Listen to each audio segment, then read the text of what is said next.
박수 보내주십시오. 나는 자랑스러운 태극기야.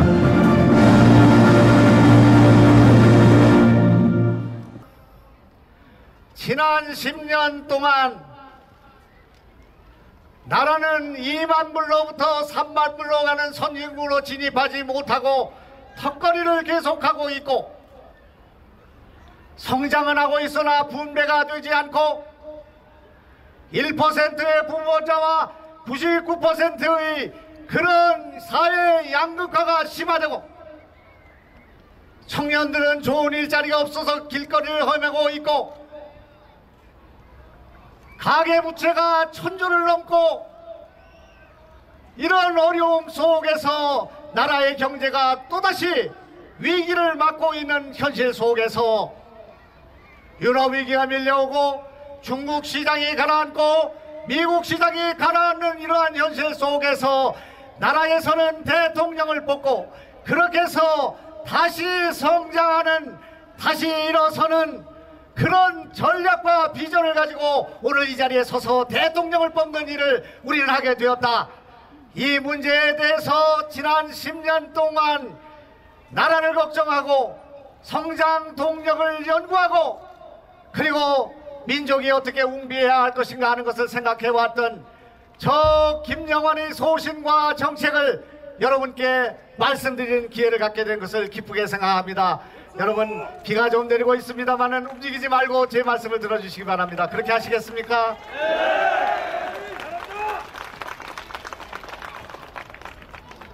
국민들이 화병을 앓고 있다고 생각합니다. 우라통이 터진다고 말하고 있습니다. 골목 상권이 무너지고 지역 경제가 무너지고 서민들의 삶이 피폐해서 이제 더는 살 수 없다는 아우성이, 화병이 국민 전체에 도지고 있습니다.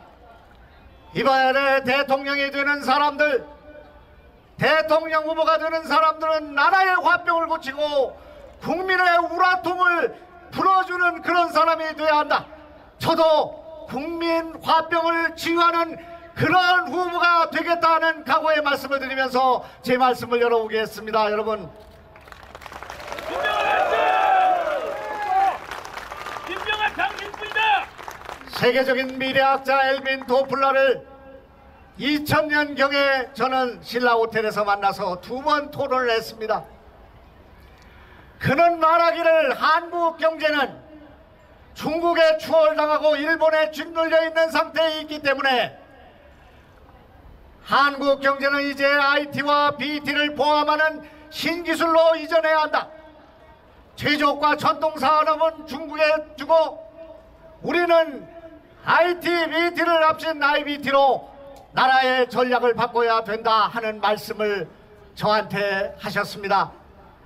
생태 환경을 생각하고 극복하고 해결하지 못하고는 나라의 미래를 거쳐갈 수 없는 그런 현실 속에 있기 때문에 지금 당장 원자력 발전소 수조에 묻힌 1600만 개의 98%가 남아있는 우리의 자원이자 원자봉을 갖다 버릴 수도 없고 재처리도 할 수 없는 그런 현실 속에서 아직 저 장소의 용역이 80, 90%를 차고 있으나 정치권은 이 문제에 대한 대책도 논의도 없고 미국과 협상도 하지 못하는 이러한 현실 속에 있기 때문에 정치가 이것을 푸는 것이야말로 국민의 화병을 치료하는 일이다. 깨끗한 물과 그리고 깨끗한 공기를 주는 것이 건강한 삶을 주는 일이며, 따라서 환경과 생태와 생명을 지키는 일, 이것이야말로 우리가 해야 되는 전략이다 하는 제 말씀을 국민 여러분 받아주시겠습니까, 여러분?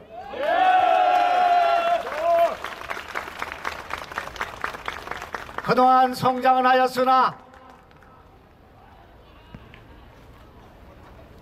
이제 더는 성장할 수 없는 그런 현실 속에서 환율을 올리고 통화를 증발하고 재정을 확대하고 그렇게 해서 성장률을 높이고 대기업 중심으로 성장하고 낙수효과를 기다리는 그런 성장의 모델로는 이제 우리는 더 이상 성장할 수 없기 때문에 고통을 수반하는 성장을 해야 한다. 국민 여러분, 허리띠를 졸라매야 한다. 우리가 급해서 바빠서 부족해서 애둘러왔던 길을 이제는 정면으로 좁은 문으로 고통을 통해서 한국 경제의 체질을 높이는 그런 일을 해야 한다. 따라서 이 성장을 위해서는 성장을 벌여야 하는 성장의 역사를 국민 여러분께 호소하고, 그렇게 해서 우리가 이 나라의 그동안 대기업 중심을 대기업과 중소기업 중심으로, 그리고 제조업과 융합기술을 중심으로 했던 것을 기초과학과 원천기술 중심으로 하이텍 강국에서 소프트웨어가 몰락한 그런 조건 속에서 소프트웨어 산업을 강화하는 방향으로, 제조업 강국이나 부품 소재가 없는 이 나라를 부품 소재를 강화하는 방향으로, 메모리 반도체 이 나라를 비메모리 반도체를 보완하는 방향으로 우리의 교육을 바꾸고, 서울대학을 가서 기가 죽고 서울대학을 못 가서 기가 죽는 우리 젊은이들에게 용기를 주는 교육으로, 창의적 지식교육으로 200년 전에 만들어진 교실과 흑판을 버리고 이제는 인터넷으로 이러닝으로 교육받고 학교에 가서는 선생님과 토론하는 이런 나라를 만드는 일을 저는 시작하고자 합니다. 여러분, 한국 경제의 기초 체질을 강화하는 일, 고통을 받아들이는 이 일을 여러분 같이 해주시겠습니까? 여러분,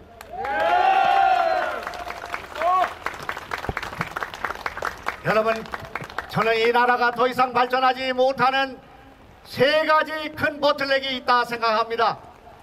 하나는 남북이 분단되어 있는 상황 속에서는 더 이상의 국가의 발전이 어렵다는 생각을 갖고 있습니다. 소위 코리아 리스크가 만들어져 있기 때문에 여러분, 저는 북한의 남한공단을 만드는 개성공단 프로젝트를 생각 바꾸기로 역발상으로 바꾸어서 강화도 북단, 파주공단, 인천 남동, 김포 검단, 그리고 인치와 반월, 철원의 평화공단을 만들고 북쪽의 노동자가 남쪽에 노동하고 올라감으로써 남쪽에 생산된 생산품의 원산지 부지 문제가 되지 않고 에너지를 넣어줄 수가 있고, 우리 기업인들이 마음대로 투자할 수 있는 그런 공단을 만들어야 한다. 이 공단을 만들 때 우리는 휴전선 일대의 포신과 포신이 서 있던 자리에 굴뚝이 서게 되고, 남북한의 접견 지역이 이 나라의 제조업의 벨트가 될 수 있다. 그렇게 되면 우리는 일본을 능가하고 남북한이 승리하는 실질적인 통일 단계로 갈 수 있다 하는 제 말씀에 대해서 정책을 국민 여러분 받아주시겠습니까?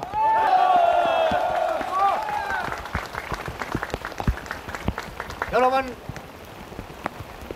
이 나라는 고시망국의 나라입니다. 이 나라에 가장 머리가 좋은 0.01%의 학생들이 인문사회 계열에서는 법대로 그렇게 해서 수만 명이 관악도, 봉찬동 이곳에서 고시를 하고 있는 나라, 이 나라의 과학고등학교가 모두 서울대 입시학원으로 전락한 이런 나라, 그렇게 해서 수능 1등급은 이 나라 안에서 단 1억 불도 수출에 참여하지 못하고 국부 창출에 기여하지 못하는 1등급을 빼놓고 2등급 이하를 가지고 우리는 이 나라를 세계 11번째 나라로 만들었다고 생각합니다. 그렇기 때문에 우리는 이제 의과대학에 있는, 법과대학에 있는 이분들을 고시로 가는 것이 아니라 생명공학으로 의공학으로 그리고 신약학으로 이렇게 우리의 인재를 재배치하지 않고는 나라를 발전시킬 수 없다는 생각을 가지고 저는 10년 전에 이 나라의 부산과학영재고등학교, 오늘의 한국과학영재고등학교를 만들었고, 이번에 대통령이 되면 이 나라의 과학고등학교를 모두 다 과학영재고등학교로 만들겠다.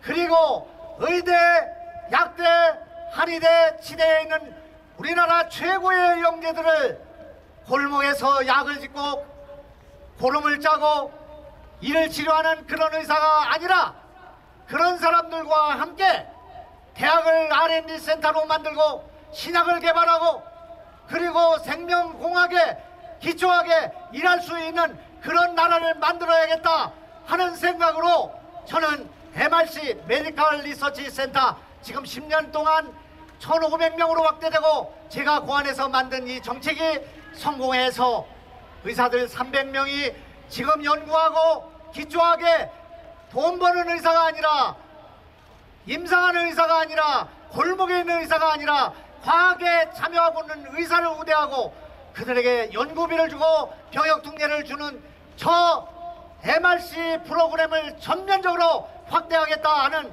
저의 말씀에 대해서 공감하시면 박수 한번 쳐주시기 바랍니다.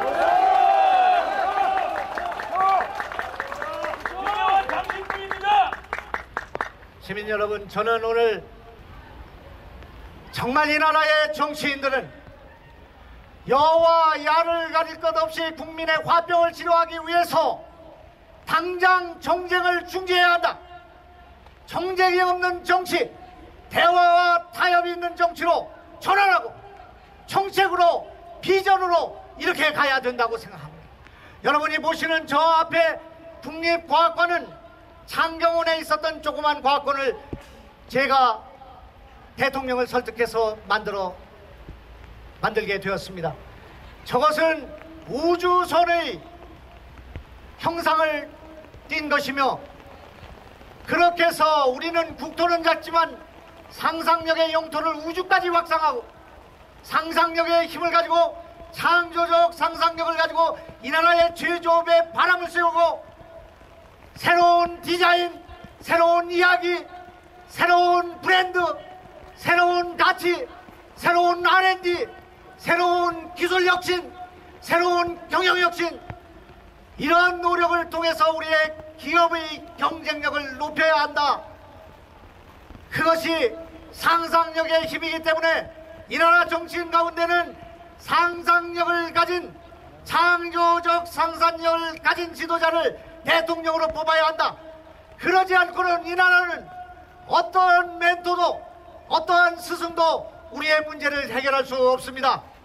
룰라가 우리의 문제를 해결할 수 없고 세종대왕께서 바로 여기에서 우리를 해결할 수 없습니다.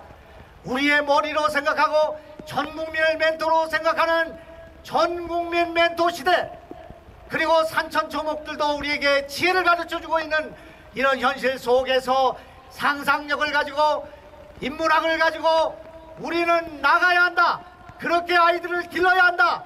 그 중심에 과학기술이 있고 그리고 문화예술이 있고 그리고 생태 환경이 있다 하는 말씀을 다시 한번 강조드리는 바입니다. 여러분,